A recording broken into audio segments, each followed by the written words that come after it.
ጎስት እንዴት ነው የምታየኝ? ለምንድን ነው የምትኮሳተረው? አይ ኖ ፎከስ አደረገ እንደዚህ ነው ተኮሳተረ ያለው ተኮሳተረ ተናደሃል እንዴ? ልስጥህ እንዴ? ኧረ ለሁለት ልትቆርቆር ሊጠራችሁ እና አንድ ላይ መቅረብ የለብንም አሁን በጣም ተቀያይመናል ብላችሁ ነበር።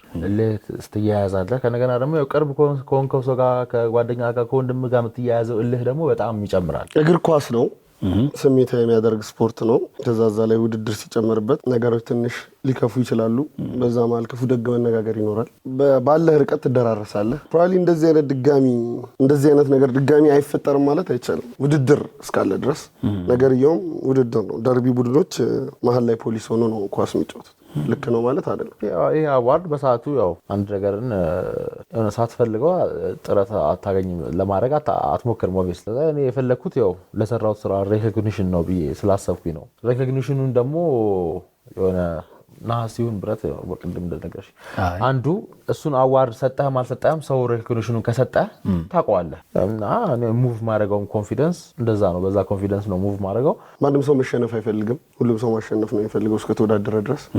በተለይ ደግሞ አርማ ስትይዝ ነገሩ ይከራል። የኔና የጎስት ውድድር ከኮንተንት ማን ነው ቤስት ኮንተንት ክሬተር ከሚለው ዘለለና ዩናይትድ እና አርሰናል የሚል የማሊያ ግጭት ውስጥ ገብተው ነበር። የክለቡ አደረጉት። እኔም ክለቤን ይዤ ወደፊት መሄድ ያለብኝ ርቀት ድረስ መሄድ ነበረብኝ። እሱም ክለቡን ይዞ መሄድ ያለበት ርቀት ድረስ መሄድ ነበረበት። በዛ መሀል የተላለፍናቸው ፐርሰናል መስመሮች ነበሩ። እነዛ ያኮራርፋሉ፣ ያበሰጫጫሉ፣ ክፉ ደግ ያነጋግራሉ። ትክክል።